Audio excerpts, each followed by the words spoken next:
உண்மையிலே அன்புள்ள சகோதர சகோதரிகளை, இன்றைய காலத்தில் நாம் சீரியஸாக யோசிக்க வேண்டிய ஒரு தலைப்பு இது. அந்த காலத்திலே சஹாபா பெருமக்கள் அவர்கள் பியூராக இருந்து கொண்டு, மிக தெளிவாகவும் வெளிப்படையாகவும் இருந்து கொண்டு, அல்லாஹ்வுடைய தூதர் ஸல்லல்லாஹு அலைஹி வஸல்லம் அவர்களுடைய நாவினால் நற்சான்றை பெற்றுக்கொண்டு அந்த சஹாபாக்கள் பயப்பட்டார்கள்.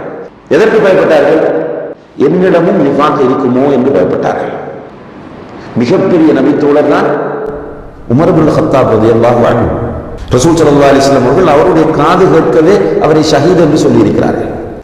அவருடைய காது கேட்கவே சுவர்க்கத்தை கொண்டு நன்மாராயம் கூறியிருக்கிறார்கள்.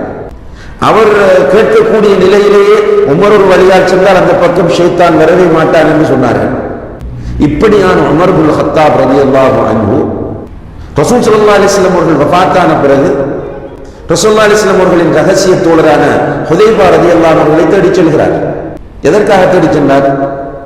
ஹுதைபாவிடம் போய் கேட்கிறார், ஹுதைபாவே, நபிகள் நாயகம் ஸல்லல்லாஹு அலைஹி வஸல்லம் அவர்கள் உங்களிடம் முனாஃபிக்குகளுடைய பெயர்களை எல்லாம் தந்திருப்பதாக அறிகிறேன், அந்த பட்டியலை எனக்கு கொஞ்சம் காட்டுங்கள் என்று கேட்கிறார்.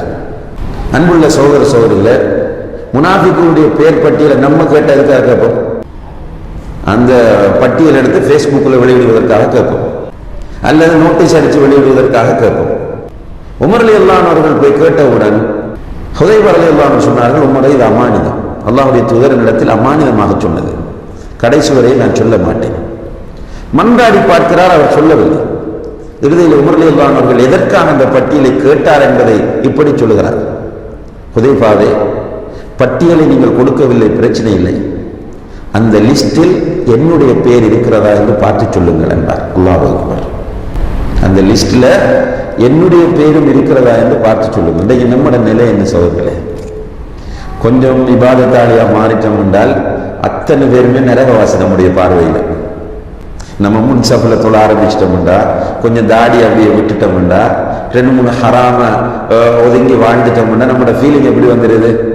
நான் சுவர்க்கவாசி. நம்முடைய நடையில் அப்படி ஒரு ஆணவம் தெரியும், அகங்காரம் தெரியும்.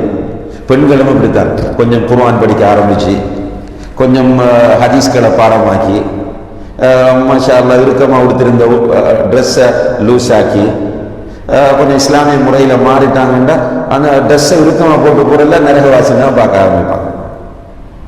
அல்லாஹ் பாதுகாக்க வேண்டும். உமர் இப்னு கத்தாப் ரலியல்லாஹு அன்ஹு அவர்கள் தன்னிடம் நிஃபாக்கை அஞ்சினார்கள்.